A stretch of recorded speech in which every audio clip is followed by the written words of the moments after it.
I was spending the weekend at my friend's house while she and her family were away on a short trip. I had been there many times before, but this time felt different because a big thunderstorm was expected that night. She had a small gray cat named Luna who got scared every time it thundered, so I promised to look after her. The house was in a quiet area, surrounded by woods, far from the city noise. Usually, I loved that peace. The sound of rain on the roof and wind in the trees always helped me relax. That Friday evening, it started raining, and by Saturday morning, it hadn't stopped once. The whole sky was dark and heavy, and thunder rolled in the distance. I spent the day reading on the couch while Luna sat by the window watching the rain. Everything felt calm until the house phone started ringing. It surprised me because hardly anyone used it anymore.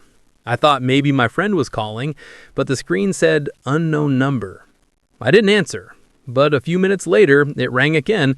Same thing. I let it go to voicemail, and when it beeped, a man's voice came through.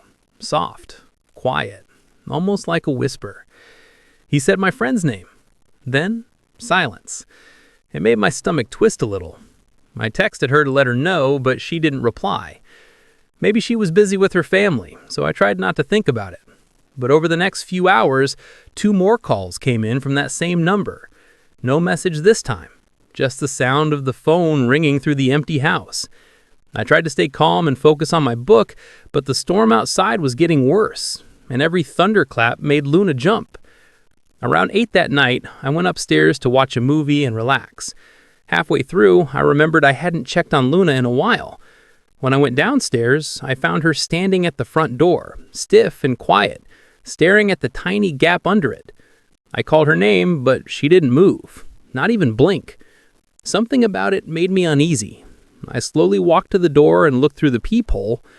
The glass was fogged from the rain, so everything looked blurry, but I could swear I saw a shape outside, tall, still, not moving.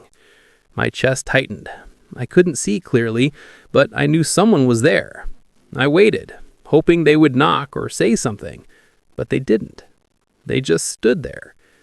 After a few minutes, I stepped back, telling myself I was imagining things. Maybe it was just the shadow of a tree.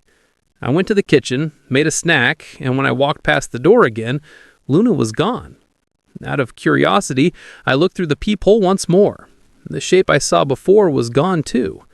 The porch was empty, just rain falling hard through the darkness. Trying to shake it off, I picked up Luna and went back upstairs. I locked the bedroom door, sat on the bed, and pressed play on the movie again. But I couldn't focus. Something about the silence in the house didn't feel right. Then, about 30 minutes later, Luna jumped off the bed and walked straight to the door. She didn't scratch or meow. She just stared at the bottom gap again. My heart started beating faster. I turned off the movie and listened. Nothing. Just wind and rain. Still, I got off the bed, walked slowly to the door, and leaned my ear against it. Silence. I crouched down to peek under the door, and my blood ran cold. There were feet on the other side. Bare feet, standing inches away. I froze for a second, then my eyes shot to the doorknob. It wasn't locked. I quickly twisted it shut, and the second I did, whoever was standing there ran, fast. I heard footsteps rushing down the hall, then down the stairs, then silence again. I grabbed my phone with shaking hands and called 911. I told them someone was in the house. The operator told me to stay put until help arrived. Those 15 minutes felt like forever. I sat there holding Luna, every sound making me jump. When the police finally showed up, they found the front door slightly open. There were wet footprints on the wooden floor, bare ones, leading from the door up the stairs before they just stopped. They searched the whole place but found no one. Nothing was missing. Everything was locked except the front door. When I told them about the phone calls, one officer said it sounded like someone who knew my friend. That's when it hit me. He wasn't there for me. He was there for her. When Emily came back the next morning, she turned pale when I told her. She said a guy she knew had been bothering her for weeks, showing up where she worked, leaving her strange messages. She had blocked his number days before leaving town. Maybe he thought she was still home and came looking for her, calling to make sure the house was empty. The police tried to trace the number, but nothing came up. They never found who it was. Since then, I can't hear thunder without remembering those feet under the door. Pale, silent, waiting. Every time my phone rings from an unknown number now, my heart skips a beat.